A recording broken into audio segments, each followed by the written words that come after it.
Assalamualaikum warahmatullahi wabarakatuh. Perkenalkan, nama saya Hairul Azim. Kali ini saya akan menjelaskan filsafat hukum, berbagai teori tentang hukum. Langsung saja. Yang pertama, aliran hukum alam. Aliran hukum alam merupakan salah satu aliran dalam filsafat hukum. Aliran ini telah berkembang sejak 2500 tahun yang lalu. Aliran atau mazhab hukum alam merupakan aliran yang tertua dalam sejarah pemikiran manusia tentang hukum. Aliran ini berpandangan bahwa selain hukum positif atau hukum yang berlaku di masyarakat yang merupakan buatan manusia, masih ada hukum yang lain, yaitu hukum yang berasal dari Tuhan.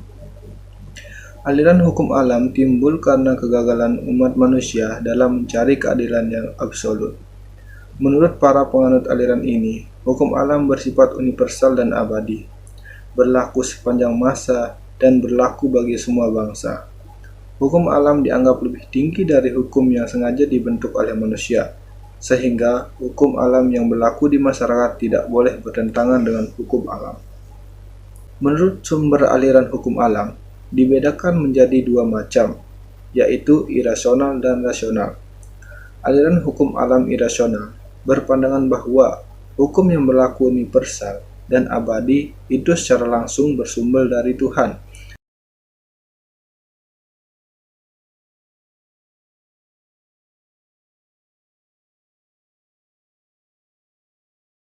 Sedangkan aliran hukum alam rasional berpandangan bahwa sumber dari hukum yang universal dan abadi itu adalah rasio manusia.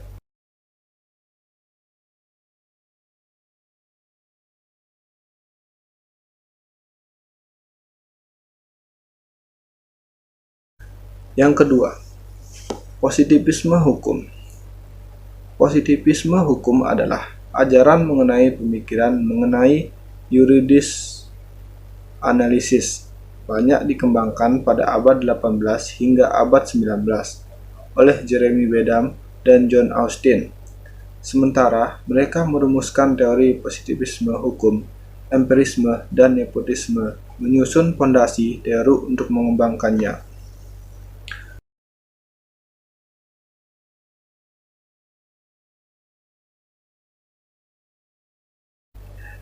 Keunggulan dari positivisme mempunyai keunggulan, yaitu kepastian hukum yang predictable, adanya jaminan kepastian hukum, dan ketetapan dalam hal nilai-nilai arti hukum yang tertulis, pasti dan jelas, maka eksistensinya dipertahankan sampai sekarang bahkan masa yang akan datang. Kelemahannya, kelemahan dasar positivisme hukum adalah mengidentifikasi hukum dengan undang-undang hukum positif. Cara pandang formalistik ini menghilangkan kemungkinan untuk mempertanyakan apakah norma yang diundangkan itu adil atau tidak. Yang ketiga, utilitarianisme. Utilitarianisme juga sering disebut untilisme. Utilitarianisme adalah aliran hukum yang menempatkan kemanfaatan sebagai tujuan utama hukum. Kemanfaatannya yang dimaksud dalam aliran ini adalah kebahagiaan, happiness. Utilitarianisme memandang baik, buruk, atau adil tidak suatu hukum bergantung pada apakah hukum itu memberikan kebahagiaan kepada manusia atau tidak. Kebahagiaan tersebut diupayakan agar dapat dinikmati oleh sebanyak mungkin individu dalam masyarakat. Aliran utilitarianisme sebenarnya dapat dikategorikan sebagai positivisme hukum, karena paham ini akan berujung pada kesimpulan bahwa tujuan hukum adalah untuk menciptakan ketertiban di dalam masyarakat. Hukum adalah cerminan dari perintah penguasa, bukan dari rasio semata.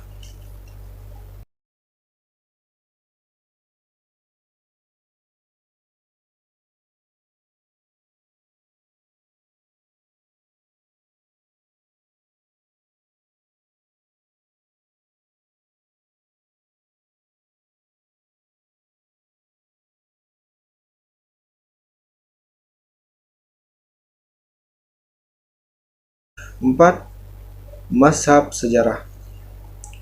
Mazhab sejarah, atau ada juga yang menyebut mazhab sejarah, dengan kebudayaan merupakan salah satu aliran hukum yang timbul sebagai reaksi terhadap tiga hal rasionalisme abad ke-18 yang harus mengandalkan jalan pikiran deduktif. Jalan pemikiran pada masa itu didasarkan pada hukum alam, kekuatan akal dan prinsip dasar, serta tidak memperhatikan fakta sejarah, khususnya dalam kondisi nasional. Semangat revolusi Prancis yang menentang wewenang tradisi dengan misi kosmopolitannya. Pendapat yang berkembang pada masa itu di mana hakim dilarang untuk menafsirkan hukum karena undang-undang dianggap dalam memecahkan semua masalah hukum.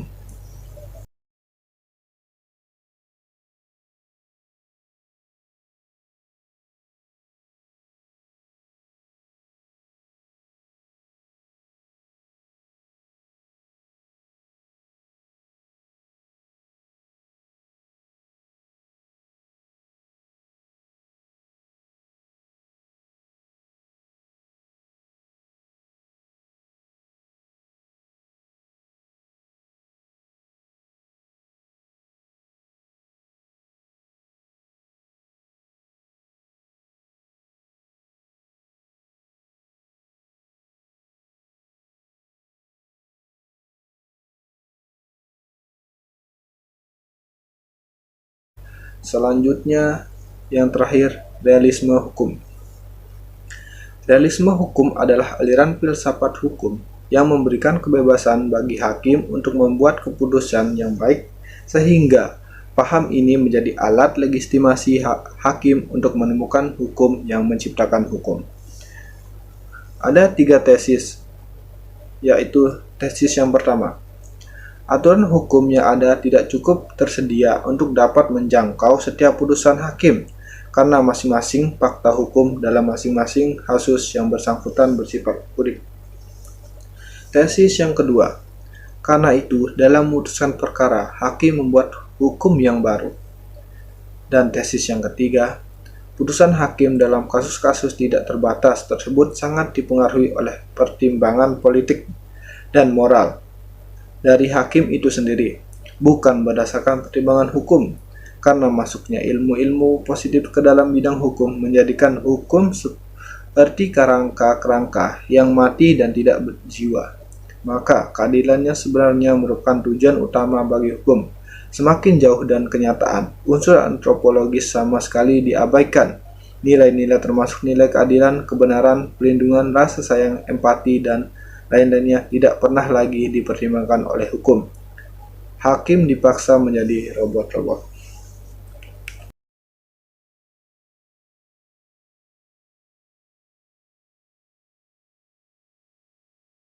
Demikian beberapa hal yang bisa saya sampaikan. Sebelumnya saya mohon maaf sebesar-besarnya kepada teman-teman apabila di dalam penyampaian tadi mungkin ada kesalahan kata atau beberapa pernyataan yang menyinggung.